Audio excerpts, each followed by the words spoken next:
In this thrilling plot twist, Suyeda's stepdad is trying to play a life-and-death game, but it's just a warm-up act.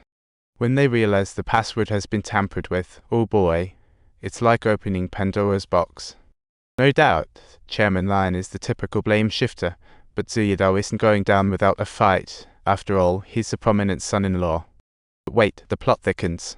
Chairman Lion pulls out a stack of footage. This is more dramatic than a reality show, capturing all the juicy moments. This gave Suyeda a serious case of FOMO, knowing that Dongju is as dead as a doornail, but he forgot a crucial concept, the protagonist's halo. At this moment, Dongju is not dead, but miraculously revived at a fisherman's house. If this were a K-drama, the screenwriter might face huge losses. After 2 nights of wellness, he opens his eyes. True to K-dramas, memory loss gimmicks get fancier now. Double amnesia. The craziness continues as he remembers his memories before the first, amnesia after the second. This could turn the plot into a morality tale. Even after being shot and falling into the sea, he dreams of being chased, but it all leads back to the crash. How ironic. In his dream, he crawls up a cliff, sees little feet, and then suddenly hears someone shout Kengyuan. Wow, the plot thickens. When the fisherman asks his name, he blurted out Kengyuan. Talk about blurring the lines between dream and reality. The fisherman shows him the bullet hole in his clothes, and Dongju pretends to be incredulous, thinking this has turned into a comedy sketch. The crash and a fall, he really wants to wake up, but the only thing left is a phone number to dial. It turns out to be the fine son-in-law. Hello, I'm Shengyuan, who are you? Well, this guy is out of line.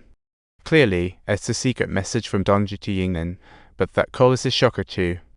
Before Dongju could wrap his head around it, the phone starts smoking straight out of a horror movie. Unbelievable.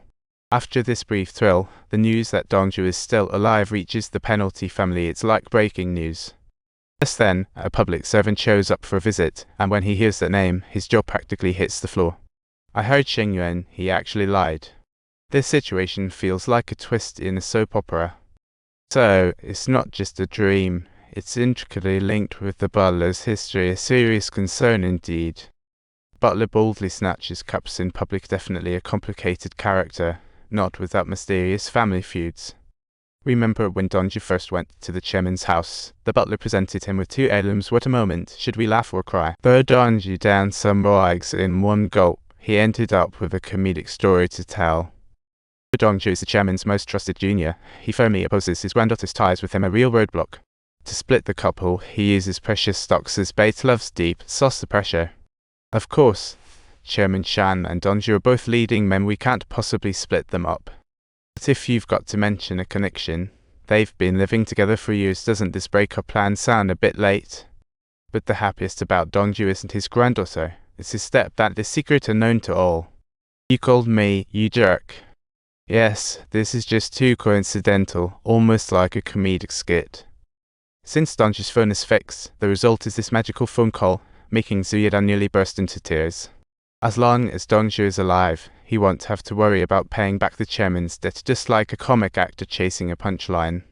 The next day, Suyeda and the chairman's bodyguards set off together on a rescue mission, unaware that Dongju has actually lost his memory. However, the participants didn't expect that Yu Meng would be searching for the fallen treasure with Dongju. Upon seeing the super luxurious yacht, Yu Meng excitedly greets, but Zhu Yedao, overly thrilled, falls right into the water while, the script is in despair, he desperately tries to paddle his way out, about to drown when Dongju miraculously appears like an angel. Zhu Yedao is successfully pulled ashore amidst a mix of emotions, thinking, this scene feels like a movie. This is definitely a display of brotherly love, without any special emotions involved. This plot is bound to have a hidden current. Meanwhile, Chairman Lion's bodyguard is on a rampage, quickly zeroing in on Yu Ming's little hut. This scene feels like a battle, but when they burst in, they find the room has long been empty, like a disappearing act.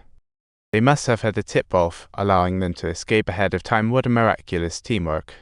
Just as the bodyguard is preparing for round 2, the bedboard suddenly gets pushed open, revealing 2 characters hiding beneath.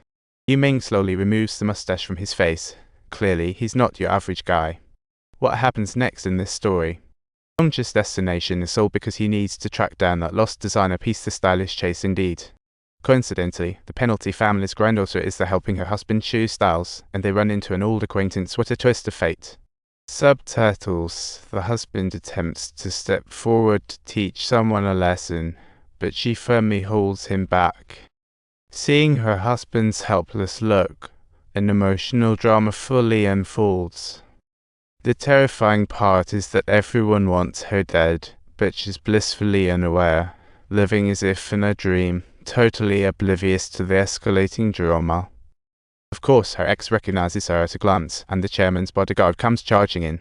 They need to make a run for it. Suddenly, the clothing store transforms into a bustling marketplace with people flocking to the entrance, a real feast for the senses. Luckily, the store manager suddenly calls for her. Shasha, come here. The plot is just too gripping at this point.